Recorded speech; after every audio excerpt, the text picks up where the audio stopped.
Breaking చూస్తున్న parliament ఎన్నికలపై BJP focus పెట్టింది. రాష్ట్రంలో ప్రధాని మోడీ ఈ నెలలో 2 సార్లు పర్యటించనున్నట్లు తెలుస్తోంది. అధికారిక కార్యక్రమాలతో పాటు పార్టీ సభల్లో పాల్గొనే అవకాశం ఉన్నట్లు కూడా సమాచారం అందుతోంది. ఇక బీజేపీ పార్లమెంటు ప్రభారీలను కన్వీనర్లను నియమించి మార్చిలోపు తెలంగాణ వ్యాప్తంగా పెద్ద ఎత్తున పబ్లిసిటీ చేయాలని బన్సల్ ఆదేశించారు.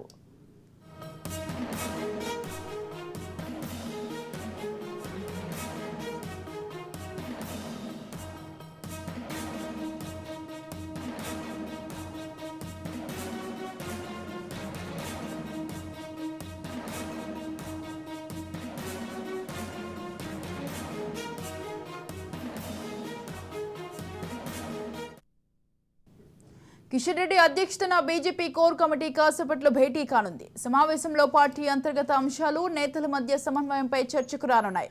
రాష్ట్ర ఎన్నికల కమిటీ లోక్సభ ఎన్నికల సీట్ ఆశిస్తున్న వారిపై చర్చించనుంది. ఇక పార్లమెంటు పొలిటికల్ ఇన్ఛార్జీలు, కన్వీనర్లు, ప్రభారీలతో సమావేశం నిర్వహించనున్నారు. సమావేశంలో భాగంగా బీజేపీ శాసనసభ పక్ష నేతను ఎన్నుకునే అవకాశం ఉంది. రాజాసింగ్, మహేశ్వర్ రెడ్డిలలో ఒక్కరిని ఎన్నుకునే ఛాన్స్ కనిపిస్తోంది.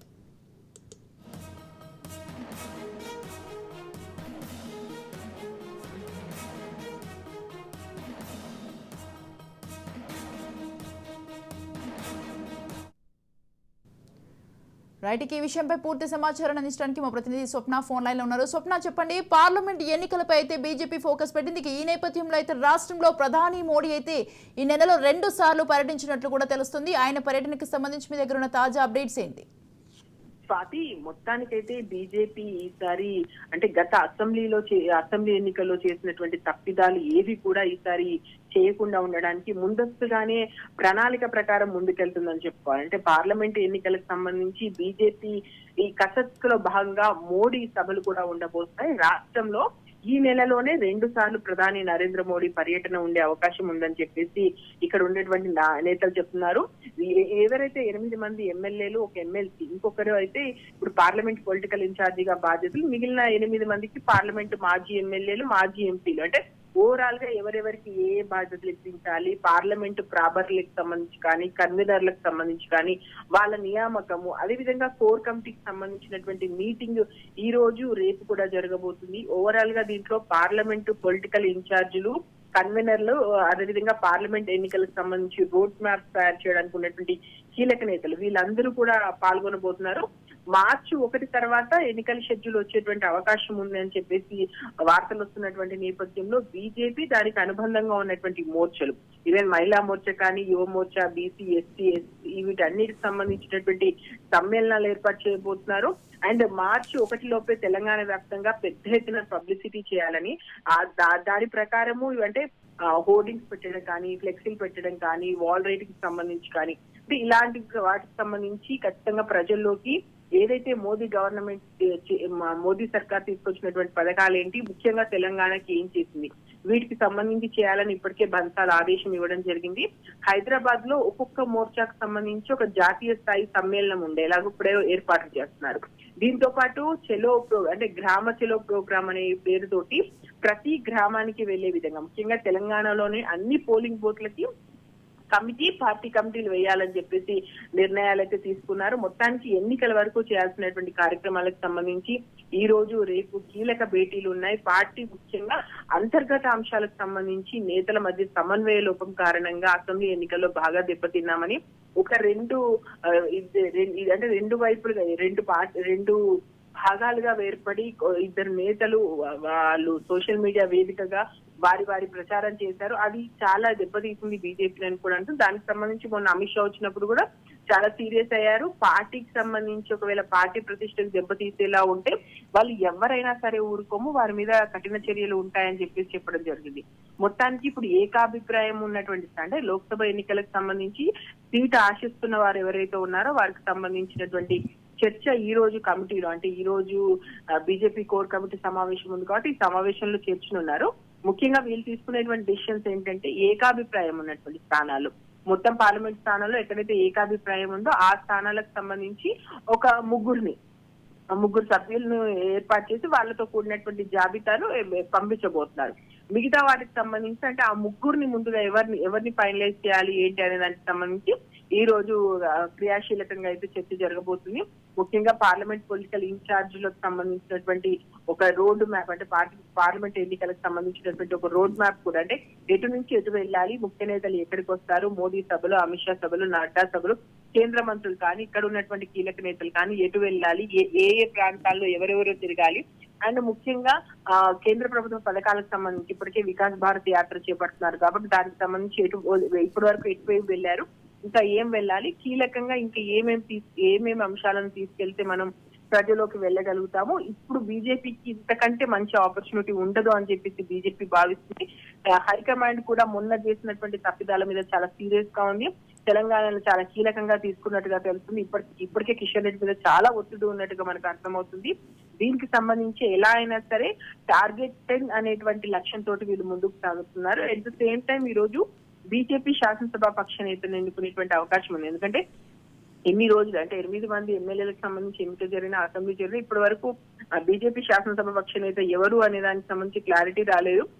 బీసీకి సంబంధించిన వాళ్ళే ఉండాలి, ఎందుకంటే బీసీ సీఎం మనం ప్రకటించాము, సీఎం ఎలాగో రాలేదు, కనీసము ఈ ఛాన్స్ అన్న బీసీకి ఇద్దాము అనేటువంటి ఒక మాట లేదు. అలా అవసరం లేదు, ఎవరైతే బాగా ఉండి హ్యాండిల్ చేయగలరో వాళ్ళకి ఇద్దామని ఇలా రకరకాల మాటలు వచ్చినా ఫైనల్ గా మాత్రము మనకి ఇప్పుడు వినిపిస్తున్నటువంటి పేర్లు రాజాసింగ్, మహేశ్వర్ రెడ్డి.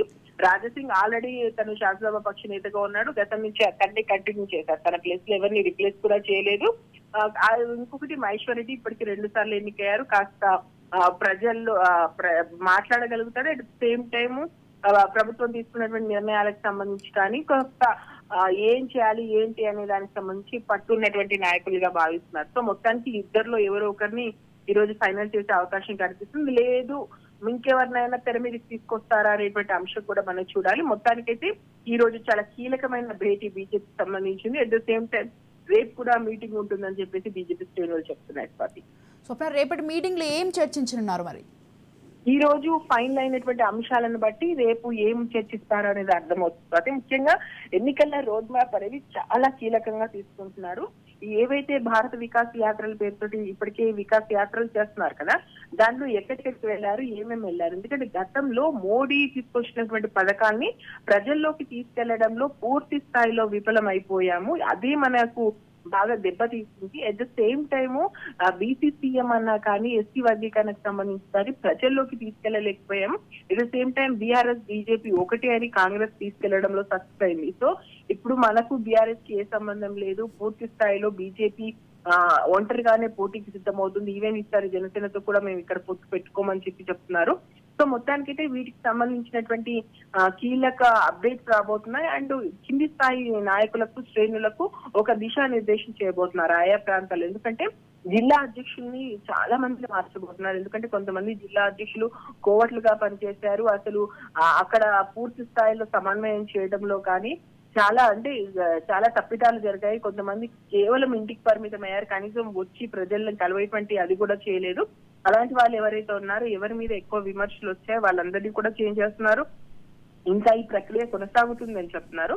అండ్ అంతర్గత కుమ్ములాటకు సంబంధించి బీజేపీకి సంబంధించి ఉన్నటువంటి నాయకులు తక్కువే అయినప్పటికీ వాళ్ళ మధ్య కలహాలు చాలా ఎక్కువగా ఉంటాయి. అండ్ బయటికి రావు, కానీ ఇంటర్నల్ గా అక్కడ ఉన్నటువంటి వింగ్స్ కి సంబంధించి కానీ ఎవరి పెత్తనం నడవాలి, ఎవరు చెప్పింది వినాలి అనే దానికి సంబంధించి అంతర్గత కలహాలు చాలా ఎక్కువగా ఉన్నాయి. కాబట్టి మొన్న అసెంబ్లీ ఎన్నికలు అవి చాలా బహిర్గతం అయ్యాయి. కొంతమంది సోషల్ మీడియా వేదికగానే మాటల తూటాలు పేర్చుకున్నారు. సో ఇప్పుడు అలాంటివి ఏం లేకుండా ఇవి ముఖ్యంగా అంతర్గతంగా ఉన్నటువంటి సమస్యలను పరిష్కరించుకోవాలి. నాయకులంతా కూడా ఒకతాటి మీదకి రావాలి. ఈసారి మోదీ హవానే నమ్ముకుంటున్నాము.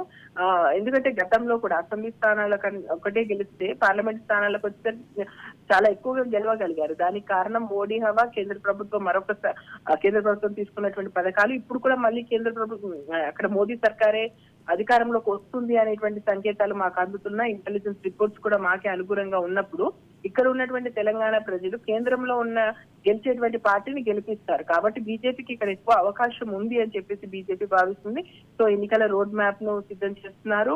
అంతర్గత కుమ్ములాటకు సంబంధించినటువంటి విషయాలకు సంబంధించినటువంటి చర్చ రేపు వస్తుంది. అట్ ద సేమ్ టైమ్ ఏ విధంగా వెళ్ళాలి, కీలక నేతలు వచ్చినప్పుడు ఎవరెవరు ఎటు వెళ్ళాలి, ఏ విధంగా ఏ విషయాలకు సంబంధించి ప్రజల్లోకి తీసుకెళ్లాలి, ఇంటింటికి ముఖ్యంగా గ్రామానికి సంబంధించి వెళ్ళినప్పుడు ప్రతి ఇంటికి కూడా మనము బీజేపీకి సంబంధించినటువంటి పథకాలు, మోదీ సర్కార్ కి సంబంధించినటువంటి చేసినటువంటి పనులు, ఈ అయోధ్య రామ మందిరానికి సంబంధించి కానీ, లేదా ఇప్పుడు ఏవైతే నిధులు తెలంగాణ ప్రభుత్వానికి ఇచ్చారో ఇవన్నిటికి సంబంధించి కూడా క్లారిటీగా చెప్పాలి. ఏదైతే గతంలో చెప్పడంలో విఫలమయ్యామో అవి చెప్పాలంటే ఏం చేయాలి అనే దానికి సంబంధించి ఈ 2 రోజుల్లో కూడా కీలకమైనటువంటి నిర్ణయాలు, అప్డేట్స్ వచ్చేటువంటి అవకాశం ఉంది.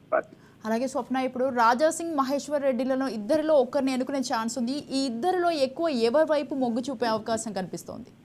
ప్రస్తుతం మనకు కనిపిస్తున్న అక్కడ మనకు ఇంటర్నల్ గా వస్తున్నటువంటి అప్డేట్ ప్రకారం రాజా సింగ్ నే కంటిన్యూ చేస్తారేమో అనిపిస్తుంది. కాకపోతే రాజా సింగ్ ఉన్నటువంటి పెద్ద మైనస్ ఏంటంటే రాజా సింగ్ అంటే కాస్త అగ్రెసివ్ గా ఉంటాడు. మనకు ముఖ్యంగా తెలంగాణ వాదానికి తను అంటే హిందుత్వ వాదానికి సంబంధించి ఏంటి అనే దానికి సంబంధించి కొంచెము అగ్రెసివ్ గా ఉంటాడు. పార్టీకి సంబంధించినటువంటి విషయాలకు అంత ప్రాతినిధ్యం ఇవ్వడు. తనకు సంబంధించినటువంటి విషయాలను ప్రజల్లో ముఖ్యంగా అక్కడ మాట్లాడే విషయంలో తెలుగు రాకపోవడం కూడా ఆయన కాస్త మైనస్ గా మారుతుంది అనేటువంటి వచ్చిన గతంలో ఆయనే ఉన్నారు, ఆయనను రీప్లేస్ కూడా చేయలేదు. అంటే ఈవెన్ మనకు RRR పేరుతో వీళ్ళిద్దరు గెలిచి వచ్చిన తర్వాత కూడా ఎవరిని కూడా రీప్లేస్ చేసేటువంటి పరిస్థితి లేదు. అంటే రఘునందన్ ఇస్తారు, లేదంటే మనకు ఈటల రీప్లేస్ అవుతారు అనేటువంటి మాటలు వచ్చినా అలాంటివి ఏం చేయలేదు. రాజా సింగ్ ఉన్నాడు. ఈవెన్ ఆయన సస్పెన్షన్ అయిన టైంలో కూడా తీసేసి ఇంకొకరు పెట్టినటువంటి పరిస్థితి లేదు. సో రాజా సింగ్ కి సంబంధించి చాలా అనుకూలంగానే ఉన్నట్టు తెలుస్తుంది. కానీ మహేశ్వర్ రెడ్డికి ఇస్తే ఎప్పుడు ఇక్కడేనా, హైదరాబాద్ పరిధిలోనే ఉంటారా, కీలక నేతలందరూ ఇక్కడే ఉంటారా, ఇక్కడి వాళ్ళకే ఇస్తారా, అక్కడ ఎందుకు ఇవ్వకూడదు, ఇస్తే బాగుంటుంది కదా, ఇలాంటి అంశాలకు సంబంధించినటువంటి చర్చ నడుస్తుంది. కాబట్టి ఈ ఇద్దరిలో ఎవరికి ఇస్తారంటే రాజా సింగ్ కి మనకు ఛాన్స్ కనిపిస్తుంది. ఎందుకంటే బీసీకి సంబంధించినటువంటి సీఎం అనేటువంటి నినాదంతో ముందుకెళ్ళాము, అది జరగలేదు. కాబట్టి ఏంటి అనే దానికి సంబంధించి సో మొత్తానికైతే మహేశ్వర్ రెడ్డి కన్నా కూడా మనకు రాజా సింగ్ కే ఛాన్స్ ఎక్కువ కనిపిస్తుంది. ఇప్పుడే కొద్దిసేపటి క్రితమే కిషన్ రెడ్డి అధ్యక్షతన జరుగుతున్నటువంటి సమావేశానికి సంబంధించి ఇంటర్నల్ విజువల్స్ మనకి ఇవ్వడం జరిగింది. ఇక్కడ ప్రస్తుతం ఎవరు ఉన్నారంటే కిషన్ రెడ్డి, సునీల్ బన్సాల్, తరుణ్ చుగ్, బండి సంజయ్, డికే అరుణ, లక్ష్మణ్, ఈటల, ధర్మపురి అరవింద్, ఈ ఎంపీలతో పాటు కొంతమంది కీలక నేతలు అక్కడ ఉన్న వాళ్ళు ఉన్నారు.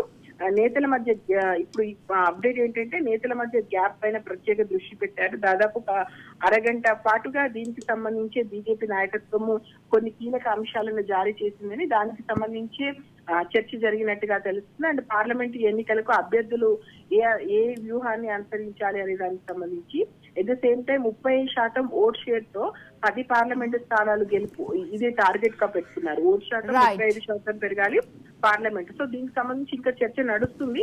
మనకి ఈవినింగ్ వరకు పూర్తి అప్డేట్స్ వస్తాయి sir. Right, thank you Swapna, thanks for the details.